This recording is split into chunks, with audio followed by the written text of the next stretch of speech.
வருகின்ற மே மாதம் 11ஆம் தேதி மாமல்லபுரம் திருவிடந்தை கிராமம் பகுதியில் சித்திரை முழு நிலவு இளைஞர் வன்னியர் திருவிழா மாநாடு நடைபெற உள்ளது. இந்த மாநாட்டிற்காக கடந்த 2 மாதங்களாக ஏற்பாடுகள் செய்யப்பட்டுள்ளன. இந்த மாநாட்டு மேடையில் வேலையில் வேகமாக நடந்து கொண்டிருக்கிறது. இன்னும் சொல்லப்போனால் அடுத்த வாரம் மாநாடு தமிழ்நாடு முழுவதும் மிகப்பெரிய ஒரு எதிர்பார்ப்பு இளைஞர்கள் மத்தியில் இருக்கிறது. இந்த மாநாட்டை வெற்றிகரமாக நடத்த வேண்டும் நோக்கத்திலே என்னுடன் அத்துணை நம் இயக்கத்தை சார்ந்த நிர்வாகிகள் இரவு பகலும் இங்கே பணியாற்றி கொண்டு இந்த மாநாட்டு திடலை தயார் நிலையில் வைக்கப்பட்டிருந்தார்கள். வேகமாக வேலைகள் நடந்து கொண்டிருக்கிறது.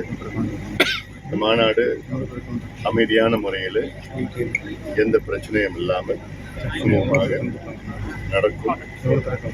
எங்களுடைய நிர்வாகிகள் குறிப்பாக தொண்டர்களுக்கு பல அறிவுரைகள் எல்லாம் சொல்லியிருக்கின்றோம்.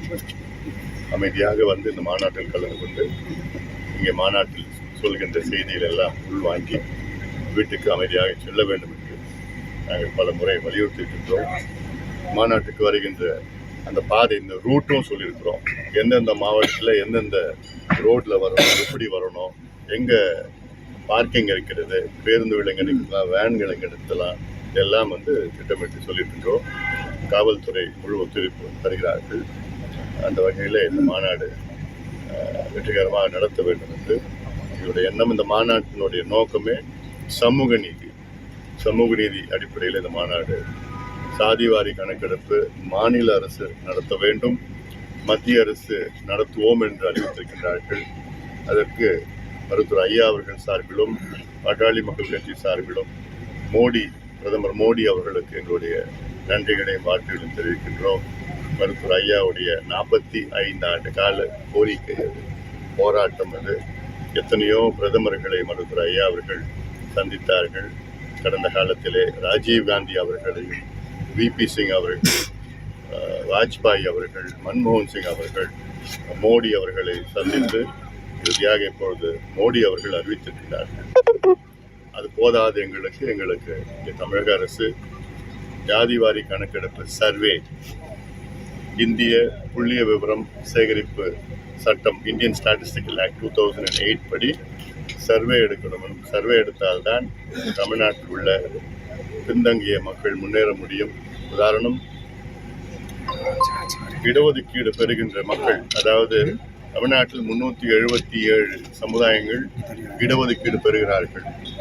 அதாவது 69 விழுக்காடு இடஒதுக்கீடு பெறுகிறார்கள்.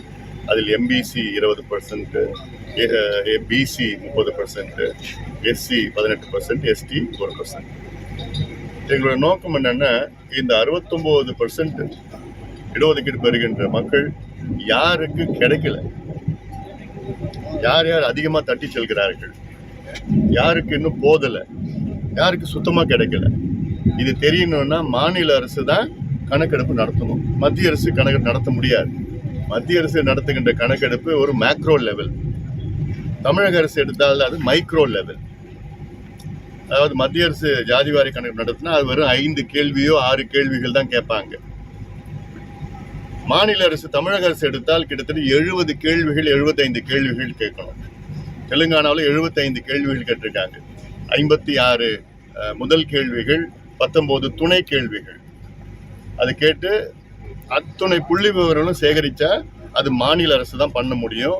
தமிழ்நாடு அரசுக்கு நிதி இருக்குது, சட்டம் இருக்குது, அதிகாரிகள் இருக்கிறாங்க, எல்லாமே இருக்குது. 3 மாதத்தில் எடுக்கலாம். அது எடுத்தாதான் உண்மையான சமூக நீதி பேசுகின்ற எந்த ஆட்சி இருந்தாலும் அவங்களுக்கு கிடைக்காத மக்களுக்கு கொடுக்க வேண்டும். இதுதான் சமூக நீதி. ஏதோ ஒரு சமுதாயமோ பல சமுதாயம், 2-3 சமுதாயம் எல்லா இடத்தையும் எல்லா வேலையிலும் எல்லா கல்வியும் தட்டி செல்வது அது சமூக அநீதி.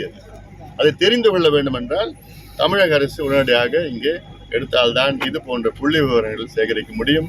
69 விழுக்காடு இடஒதுக்கீட்டை நாம் உச்சநீதிமன்றம் வழக்கு இருக்கிறது. அதை பாதுகாக்க வேண்டும் என்றால் அதைக்கு 69 விழுக்காடு அதை பாதுகாத்து கணக்கெடுப்பு, தமிழ்நாடு அரசு கணக்கெடுப்பு நடத்தி உச்சநீதிமன்றத்தில் சமர்ப்பித்தால் தான் அதை பாதுகாக்க முடியும். அதனால் இதை மாநில அரசு வழியாக எடுக்க வேண்டும் என்ற நோக்கத்திலே பெண்கள் பாதுகாப்பு, மது ஒழிப்பு, போதை பழக்கம் ஒழிப்பு, அது போன்ற வளர்ச்சி திட்டங்களை சார்ந்த இந்த மாநாடு நடைபெறும்.